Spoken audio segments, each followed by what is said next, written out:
नमस्कार, हमारे कार्यक्रम जन्म दिवस विशेष के पार्ट नंबर 1 में आपका स्वागत है। आज हम कहानी सुनाने वाले हैं एक ऐसे बालक की जिसका जन्म तो गुजरात के खेड़ा में अपने ननिहाल में हुआ था, जो बाद में भारत का प्रथम गृह मंत्री भी बना। देश की आज़ादी के समय के राजनीतिक विशेषज्ञों ने उसकी तुलना जर्मनी के सूत्रधार विस्मारक से कर दी थी। 31 अक्टूबर 1875 को गुजरात के नाडियाद में रहने वाले किसान झवेर भाई एवं उसकी पत्नी लाडवा देवी के चौथे बच्चे वल्लभ भाई पटेल का जन्म हुआ था। वल्लभ भाई पटेल का परिवार शिक्षा पर विशेष ध्यान देता था। उनका विवाह 16 वर्ष की आयु में हो गया था, लेकिन उन्होंने अपने विवाह को अपनी शिक्षा में बाधा नहीं बनने दिया। 22 साल की उम्र में उन्होंने मैट्रिक की परीक्षा पास की और जिला अधिवक्ता की परीक्षा में उत्तीर्ण हुए, जिससे उन्हें वकालत करने की अनुमति मिली। अपनी वकालत के दौरान उन्होंने कई बार ऐसे केस लड़े जिसे दूसरे हारा हुआ मानते थे। उनकी प्रभावशीलता वकालत का ही कमाल था कि उनकी प्रसिद्धि दिनों दिन बढ़ती चली गई। गंभीर और शालीन पटेल अपने उच्च स्तरीय तौर तरीकों और चुस्त अंग्रेजी पहनावे के लिए भी जाने जाते थे, लेकिन गांधी जी के प्रभाव में आने के बाद जैसे उनकी राह ही बदल गई।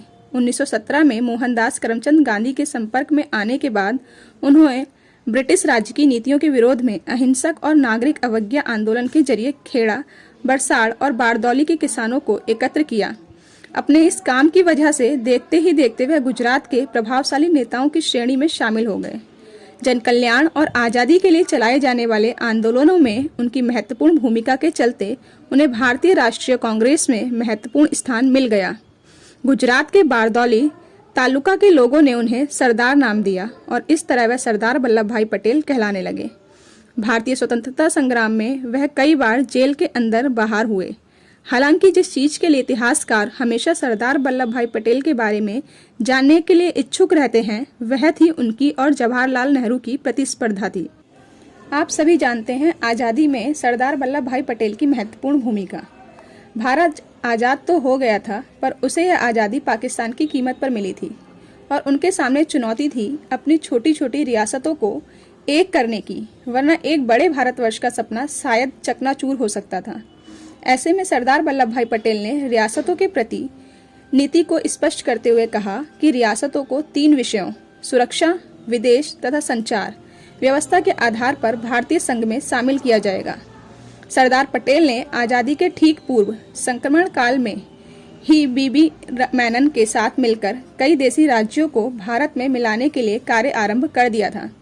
पटेल और मेनन ने देशी राजाओं को बहुत समझाया कि उन्हें स्वायत्तता देना संभव नहीं होगा।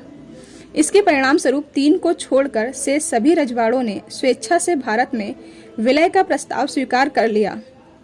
15 अगस्त 1947 तक हैदराबाद, कश्मीर और जूनागढ़ को छोड़कर शेष भारतीय रियासतें भारत संघ में सम्मिलित हो गईं। जूनागढ़ के नवाब के विरुद्ध जब बहुत विरोध हुआ तो वह भागकर पाकिस्तान चला गया और जूनागढ़ भी भारत में मिल गया। जब हैदराबाद के निजाम ने भारत में विलय का प्रस्ताव अस्वीकार कर दिया तो सरदार पटेल ने वहां सेना भेजकर निजाम का आत्मसमर्पण करा लिया।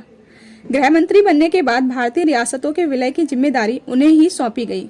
उन्होंने अपने दायित्वों का निर्वहन करते हुए 562 छोटी बड़ी रियासतों का भारत में विलय कराया। माना जाता है पटेल कश्मीर को भी बिना शर्त भारत से जोड़ना चाहते थे, पर प्रधानमंत्री जवाहरलाल नेहरू ने हस्तक्षेप और कश्मीर को विशेष दर्जा दे दिया। नेहरू जी ने कश्मीर के मुद्दे को यह कहकर अपने पास रख लिया कि यह समस्या एक अंतर्राष्ट्रीय समस्या है। कई इतिहासकार मानते हैं कि अगर कश्मीर का निर्णय नेहरू की बजाय पटेल के हाथ में होता तो कश्मीर आज भारत के लिए समस्या नहीं बल्कि गौरव का विषय होता। सरदार पटेल का निधन 15 दिसंबर 1950 को मुंबई में हुआ था। आज हमारा समाज ऐसे ही लौह पुरुष की तलाश में है जो समाज में किसी भी कीमत पर एकता लाने में सफल हो। सरदार वल्लभ भाई पटेल को मरणोपरांत वर्ष 1991 में भारत के सर्वोच्च सम्मान भारत रत्न से सम्मानित किया गया था। यह अवार्ड उनके पुत्र विपिन भाई पटेल द्वारा स्वीकार किया गया। सरदार पटेल जी के सम्मान में अहमदाबाद के हवाई अड्डे का नामकरण सरदार वल्लभ भाई पटेल अंतर्राष्ट्रीय हवाई अड्डा रखा गया है। सरदार वल्लभ भाई पटेल की 137वीं जयंती के अवसर पर 31 अक्टूबर 2013 को गुजरात के पूर्व मुख्यमंत्री नरेंद्र मोदी ने गुजरात के नर्मदा जिले में सरदार पटेल के स्मारक का शिलान्यास किया। उनकी 143वीं जयंती पर साल 2018 में प्रधानमंत्री के रूप में नरेंद्र मोदी ने इस प्रतिमा का अनावरण किया था। इसका नाम एकता की मूर्ति स्टैचू ऑफ यूनिटी रखा गया है। इस मूर्ति की ऊंचाई 182 फुट एवं मूर्ति का कुल वजन 1700 टन था। सरदार पटेल की यादों को ताज़ा रखने के लिए अहमदाबाद के शाही बाग में सरदार वल्लभ भाई पटेल मेमोरियल सोसाइटी में सरदार पटेल का 3D संग्रहालय तैयार किया गया है।